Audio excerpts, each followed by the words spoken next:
Robo-dogs outside. Excuse us. Excuse us here in San Francisco. Got the robo-dogs throwing people into the driverless cars. Who knows who they're taking them? Just kidding. There's no robo-dogs, but there are driverless cars taking people places. Well, there may be robo-dogs, I just haven't seen any lately. Only on TV I've seen them, not around here. The book of the Chronicles, chapter 13. ASMR. And David consulted with the captains of thousands and hundreds and with every leader. And David said unto all the congregation of Israel, if it seem good unto you, and that it be of the Lord our God, let us send abroad unto our brethren everywhere that are left in all the land of Israel, and with them also to the priests and Levites which are in their cities and suburbs, that they may gather themselves unto us. And let us bring again the ark of our God to us, for we inquired not at it in the days of Saul. All right. David wants to help. And all the congregation said that they would do so, for the thing was right in the eyes of all the people. So David gathered all Israel together from Shihor of Egypt, even unto the entering of Hamath, to bring the ark of God from Kirjath-jearim. And David went up in all Israel to Baalah, that is, to Kirjath-jearim. Wow, somebody renamed that place, which belonged to Judah, to bring up thence the ark of God the Lord, that dwelleth between the cherubims, whose name is called on it. And they carried the ark of God in a new cart out of the house of Abinadab, and Uzzah and Ahio drave the cart. Well, they better not get... Who is that?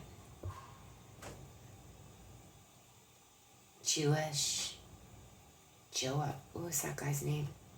The only thing I remember about is that he drove his chariot. They said, people were like, it must be him. He drives wild. And then later, he explained it. He goes, I drive with zeal for God. That's what he said later. So these two drave the cart, not that guy. He wasn't around.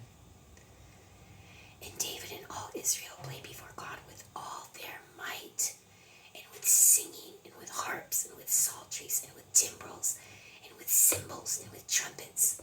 So, remember, was it Bathsheba that made that comment?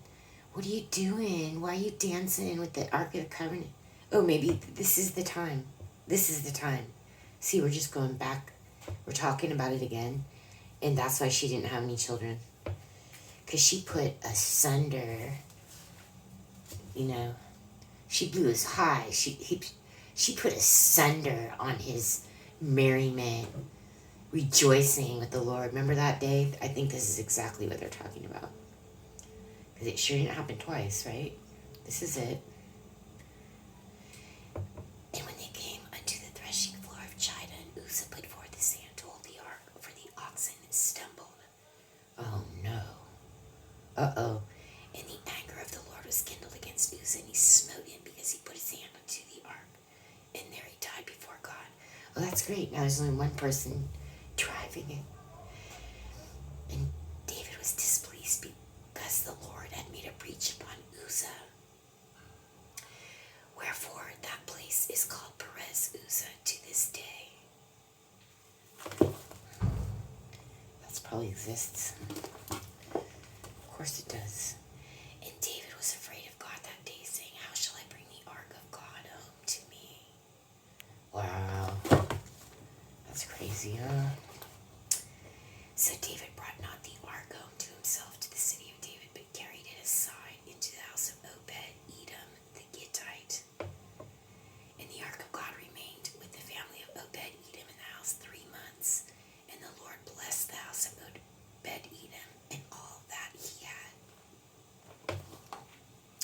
let's do 14. Now Hiram, king of Tyre, sent messengers to David in timber of cedars with masons and carpenters to build him an house. Yeah, this is the same time. This is going back. But remember what it said about Hiram? That he paid tributaries to that, who was that? Was it the Assyrian? Or but when they got taken over, he was not left not to, they either had to go to war or pay. And they knew they couldn't go to war, so they paid. No, they did not know they couldn't go to war. It was after David. Because David never would do something like that. But everybody else did. So that must have happened after David, that Hiram was still alive and he had to pay. Because David never paid tribute, never.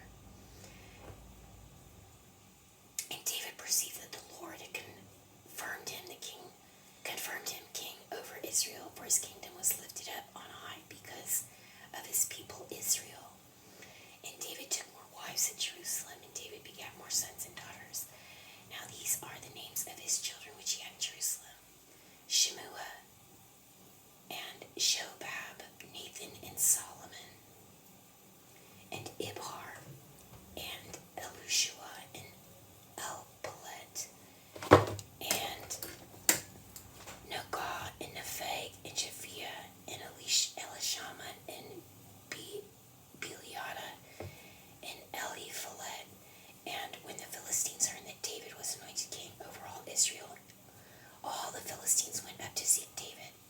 And David heard of it and went out against them. And the Philistines came and spread themselves in the valley of Rephaim. And David inquired of God, saying, Shall I go up against the Philistines, and wilt thou deliver them into mine hand? And the Lord said unto him, Go up, for I will deliver them into thine hand. So they came up to Baal Perazim, and David smote them there. Then David said, God hath broken in upon mine enemies by mine hand, like the breaking forth of waters.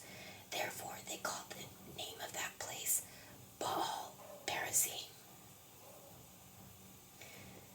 I don't know why anybody calls anything Baal, but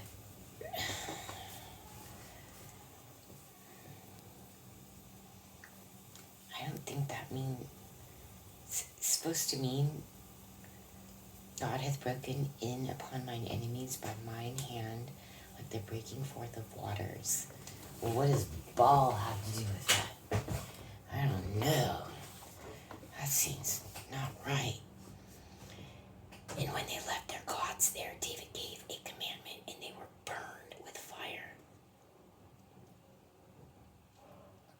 Now that's a good reason to call it that.